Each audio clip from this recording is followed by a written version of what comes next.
கழகத்தின் நிரந்தர பொதுச் செயலாளர் வருங்கால முதலமைச்சர் புரட்சி தமிழர் ஐயா எடப்பாடி அவர்களை வணங்கி இருவரும் தெய்வங்களான புரட்சி தலைவர் எம்ஜிஆர், தமிழகுலசாமி அம்மா அவர்களின் அருளாசியோடு இந்த தாய் தமிழ்நாட்டு மக்களுக்கு பணிவோடு சமர்ப்பிக்கின்றேன். மனிதர்கள் பல நேரங்களிலே அல்லது சில நேரங்களிலே அதிர்ஷ்டத்தால் கிடைத்த வெற்றியை தன் திறமைக்கும் உழைப்புக்கும் கிடைத்த வெற்றியாக நினைத்து கொண்டாடுவார்கள். அது காலத்தின் கட்டாயம். இன்றைக்கு தமிழ்நாட்டிலே மாண்புமிகு விஜய் அவர்கள் முதல்வர் அரியணையிலே அமர்ந்திருப்பதுதான் அதிர்ஷ்டத்தில் வந்ததா அல்லது அயராத உழைப்பில் வந்ததா ஆண்டவனுக்கே வெளிச்சம். அதிர்ஷ்டம் வந்ததால் ஆதரவு பெருகியதா, அதிர்ஷ்டம் வந்ததால் ஆதரவு பெருகியதா அல்லது ஆதரவு பெருகியதால் அதிர்ஷ்டம் வந்ததா? இதை இப்படி கூட சொல்லலாம். முட்டையிலிருந்து கோழி வந்ததா, கோழியிலிருந்து முட்டை வந்ததா? இதுவரை யாருக்கும் அதற்கு விடை தெரியாது. அதுபோல அதிர்ஷ்டம் வந்ததால் அரியணை வந்ததா, இல்லை அரியணை வந்ததால் முதல்வருக்கு அதிர்ஷ்டம் வந்ததா என்பதும் நமக்கு இப்போது விடை தெரியாத அரசியல் அற்புதமாக நாம் பார்த்து வருகின்றோம். ஆகவே இப்போது அதுவல்ல நமக்கு விஷயம். அப்படி கிடைத்த முதலமைச்சர் அரியணையை தக்க வைத்துக் கொள்வதற்காக தினந்தோறும் மாண்புமிகு விஜய் அவர்கள் நடத்தி வருகின்ற அதிரடி அரசியலை பார்த்து தமிழ்நாடே அதிர்ந்து போய் கிடக்கிறது. முதலிலே தன் கட்சி எம்எல்ஏக்களை தக்க வைத்துக் கொள்வதற்காக சுழற்சி முறையிலே அமைச்சர் பதவி என்கிற செய்தியை அறிவிப்பை வெளியிட்டு தன் தாவேகா கட்சி எம்எல்ஏக்களை தக்க வைத்துக் கொண்டு அதன் மூலமாக முதலமைச்சர் பதவிக்கு இருக்கக்கூடிய ஆபத்து விலகியதாக அவர் நினைத்துக் கொள்கிறார். இரண்டாவது, பெரும்பான்மைக்கு தேவையான எம்எல்ஏக்களின் ஆதரவுக்கு தேர்தலுக்கு முன்பு வரை கூட்டணியிலே சேராத மாண்புமிகு விஜய் அவர்கள் பாஷையிலே சொல்ல வேண்டும் என்றால் கல்லாப்பட்டி கூட்டணி கட்சிகளின் எம்எல்ஏக்களுக்கும் அமைச்சர் பதவிகளை தந்து அழகு பார்த்து தன் முதலமைச்சர் பதவிக்கு ஆபத்து வந்து கூடாது என்ற நிலையிலே அரசியல் அதிரடிகளை நடத்தி வருகிறார். மூன்றாவதாக, கல்லாப்பட்டி கூட்டணி கட்சிகள் திடீரென்று போர்க்கடி தூக்கினால் நாம் முதலமைச்சர் பதவிக்கு ஆபத்து வந்துவிட்டால் நாம் எங்கே போவது?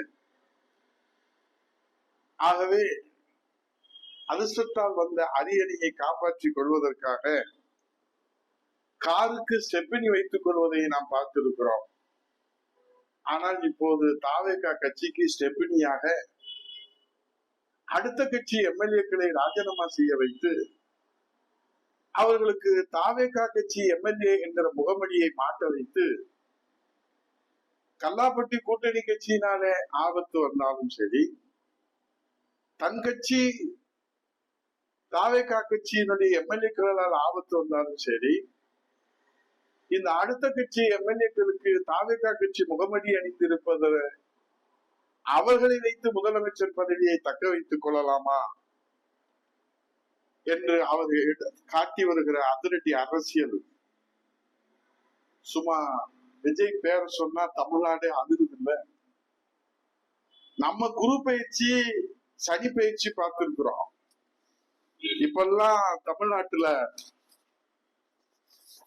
நம்ம பார்க்கக்கூடியது என்னன்னா எம்எல்ஏக்கள் இடப்பயிற்சி. இதுல இருந்து ஒண்ணு புரியுது, 60 ஆண்டு காலம் ஆட்சி அதிகாரத்தில் இருந்த திராவிட கட்சிகளுக்கே முதல்வர் பதவியை எப்படி தக்க வைத்துக் கொள்கிறது என்கிற ஜனநாயக பாடத்தை, தன்னுடைய ஜனநாயக படத்தை வெளியிட முடியாத நம்ம முதல்வர் விஜய் அவர்கள் இப்போது தமிழ்நாட்டிலே அனைத்து அரசியல் கட்சிகளுக்கும் ஜனநாயக பாடம் நடத்தி கொண்டிருக்கிறார். அசைக்க முடியாத ஜனநாயகத்தின் மீது அசைக்க முடியாத நம்பிக்கை உள்ள நாம் அனைவரும் இந்த இடப்பெயர்ச்சி இணைப்பு விழாவை, இன்றைக்கு கூட ஒரு இணைப்பு விழா, விஜயை தேடி 2 விஜய பாஸ்கர்கள். ஏனால் விஜயை தேடினா விஜயிடம்தான் இருக்கிறது விஷயமே. அதை ரகசியத்தை தெரிந்து கொண்ட 2 விஜயபாஸ்கர்கள் இன்றைக்கு சனி பயிற்சி நடக்கிறதோ புது பயிற்சி நடக்கிறதோ நமக்கு தெரியாது. ஆனால் தமிழ்நாட்டிலே இடப்பெயர்ச்சி இணைப்பு விழா மட்டும் நிச்சயமாக தமிழ்நாட்டிலே நடக்கிறது. ஆனால் ஒன்று மட்டும் நமக்கு தெளிவாக தெரிகிறது, அரசியலிலே 100 ஆண்டு காலம் கற்றுக்கொள்ள வேண்டிய அனுபவத்தை அரசியல் கட்சி தொடங்கி 2 ஆண்டு காலத்திலே கற்று தெளிந்த நம்ம முதல்வர் விஜய் பேரை சொன்னா சும்மா தமிழ்நாடே அதிர்ந்து இல்ல. இதுதான் அதிர்ஷ்டம் தந்த அதிகாரம். சும்மாவா சொன்னார்கள் எல்லோரும் இந்நாட்டு மன்னர்கள் என்று?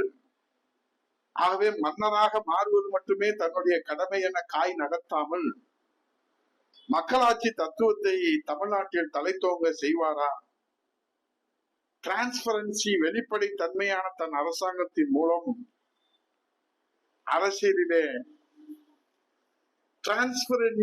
டிரான்ஸ்பரன்சி, வெளிப்படை தன்மையான தன்னுடைய தாவேக அரசின் மூலம் தமிழ்நாட்டிலே தற்போது நடைபெறுவது,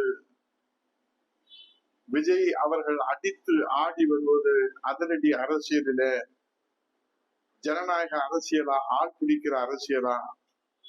பொறுமையோடு கவனித்து வருகிற தமிழ்நாட்டு மக்களிடமே விடை தேடி விட்டு விடுவோம்.